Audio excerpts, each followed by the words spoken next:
Tony Robbins just coached Alex Hermosi for an hour straight. What would you have played differently? Basically, what can I change about my behavior to maximize my enjoyment and size of impact? You have to make your enjoyment a priority, which you've not. You've always gotten your priorities, brother. You're an overachiever. Yeah. This is something every ambitious man needs to hear. I just watched the Alex Hermosi and Tony Robbins interview. It was basically just Tony coaching Alex the whole time, but not in the way you'd expect, right? It wasn't how to scale or how to make more money. It was just Tony coaching Alex's outlook on business and life.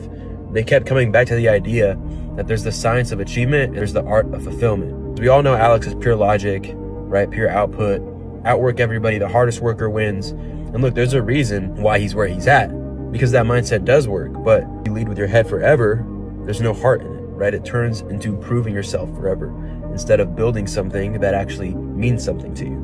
But there's two skills in life. There's the science of achievement, which you're unbelievably great at, and there's the art of fulfillment, which you're not so great at, Horrendous. by your description. Yeah, agreed.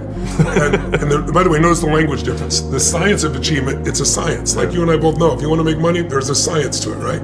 If you want to be fulfilled, though, that's as unique as every human being you're going to meet. And so you haven't found that piece. Now, you gave some clues along the way. Like, why am I so interested in feeding people? Because I'm such a good person? No, because I suffered, right? So I don't want other people to suffer. So I started out of that, but now it's not out of suffering, it's out of joy. You can get started out of the pain, passion does, but you don't have to stay in the pain, right?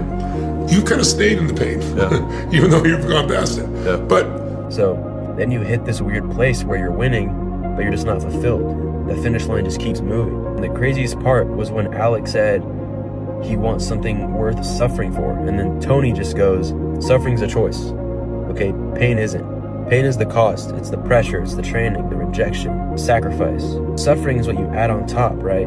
It's the story. You know, this shouldn't be happening. I'm not enough yet. I'll be happy when I hit that next level. You can't always control what hurts you, but you can control what you make it mean. The pain will build you, but the suffering will waste you. And what's crazy is seeing someone as successful as Alex still being mentored by Tony, because Tony has mastered the science of achievement, but he's also seems to have cracked the art of fulfillment. And that's a code that Alex hasn't touched yet. If Alex of all people can be missing that piece, that should tell you that this isn't just about more success. It's about learning the other side of the game. There's a lot of parts of life that need to be mastered, right?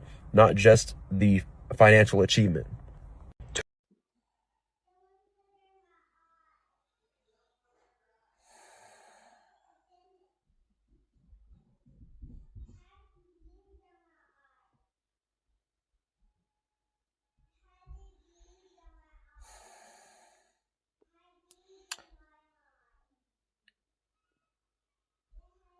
I do things that if I lose focus, I risk injury, and they require very high levels of skill.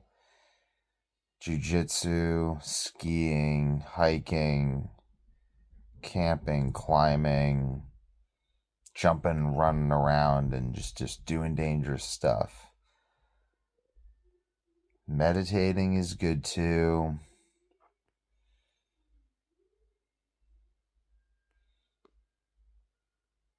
I personally really like how the Greeks had an Eleusinian mystery where you would do a lot of ritual preparation, and after you would enter the temple where above the doorway it said, "Know thyself," and there you would take high doses of psychedelics with experienced people to guide you for that purpose.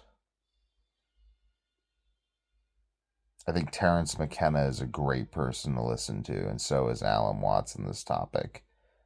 Both have taken psychedelics. Also, The Doors of Perception by Aldous Huxley is very good.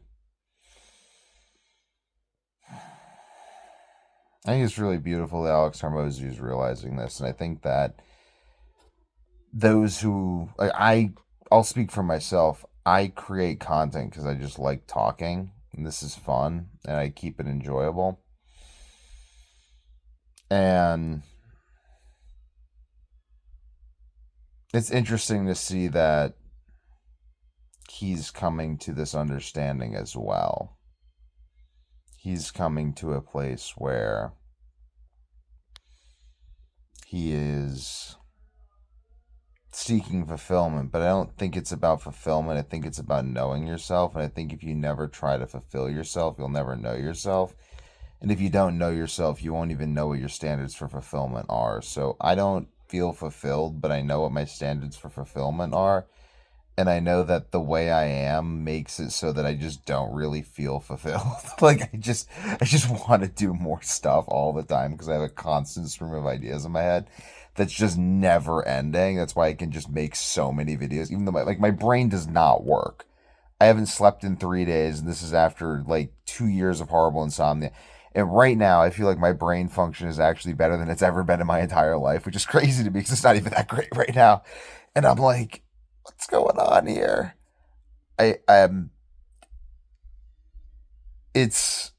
I can talk, and I love talking because it's just the ideas never ever stop. So for me, just being in a position where I can let the ideas at least like you know what I mean, like I can at least talk about them right now. That to me is really nice, and then I can like act on things and I can build on ideas, and I can connect ideas, and I can endlessly expand on the connections between the ideas, at least in terms of my ability to plan. It's not even necessarily that I'm actually going to fulfill all the ideas. Like I'm constantly telling my wife about how I'm going to redesign every object that I use. And I might get around to half of I don't even know. Like, it's not about that, though. I just tell them it's not about that. It's just good to have goals. And the fact that this all makes sense in my head works for me.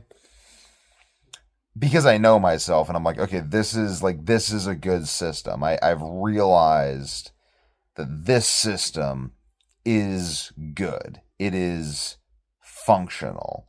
It works. Other systems don't work.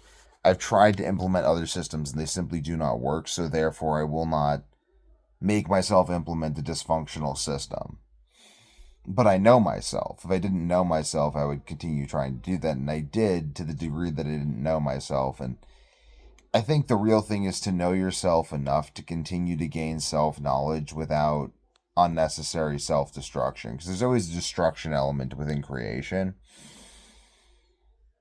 But things are tending to pass away without being actively preserved. So we can use that to our advantage.